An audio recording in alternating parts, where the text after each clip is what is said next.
જિલ્લામાં ST bus કંડક્ટરની ભરતીમાં કૌભાંડ સામે આવ્યું છે। ભરતીમાં કંડક્ટરની નકલી સર્ટી રજૂ કરાઈ હોવાનો ખુલાસો થયો। નકલી સર્ટીને કારણે 6 યુવતીઓની ઉમેદવારી રદ કરાઈ છે। સરસ્વતી તાલુકાના મોરપા ગામની યુવતીઓ ભોગ બની છે।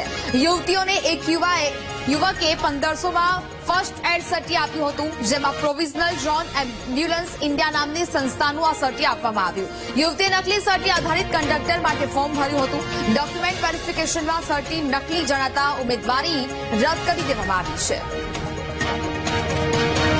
સંવાદદાતા ભરત પ્રજાપતિ ફોન લાઈન પર જોડાયા છે। ભરત, પાટણ જિલ્લામાં એસટી બસ કંડક્ટરની ભરતીમાં કૌભાંડ સામે આવ્યું છે, શું અપડેટ?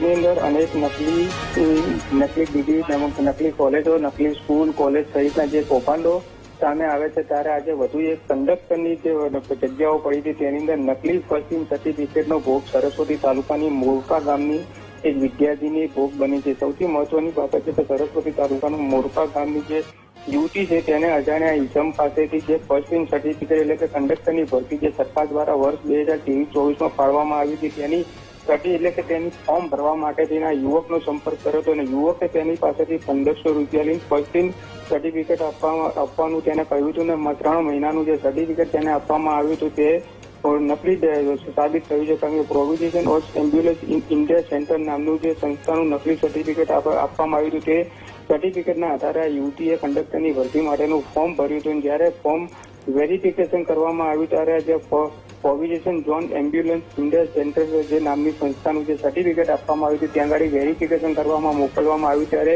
આ સંસ્થા દ્વારા આવું કોઈ સર્ટિફિકેટ આપવામાં નથી આવ્યું તેવો પરિપત્ર જે તે કંડક્ટર વિભાગ છે ત્યાં આગળ તેઓએ રજૂ કર્યો હતો અને તેના જ આધારે સમગ્ર જે કંડક્ટરની જે ભરતી થઈ છે તેની અંદર કૌભાંડ સામે આવ્યું છે। એટલે કહી શકાય કે સરસ્વતી તાલુકાની એક યુવતી છે અને આવી ડીસા તાલુકાની જે અન્ય વિદ્યાર્થીઓનો આ જે કૌભાંડ છે તેનો ભોગ બની છે। કહી શકાય કે જે રીતે અનેક કૌભાંડો સામે આવે છે ત્યારે વધુ એક કંડક્ટરની ભરતીની અંદર જે રીતે ફર્સ્ટ ઇન સર્ટિફિકેટ મેળવવાનું છે આ કૌભાંડની અંદર પાટણ જિલ્લાની એક યુવતી તેમજ ડીસા તાલુકાની કુલ મળી 6 વિદ્યાર્થીની ભોગ બની છે। સાચી હકીકત પર આ બાબતે તપાસવામાં આવે તો અનેક વિદ્યાર્થીઓને આનો ભોગ બન્યો હોય તેવું ખુલાસો થઈ શકે છે। બિલકુલ, જાણકારી બદલ આપનો આભાર।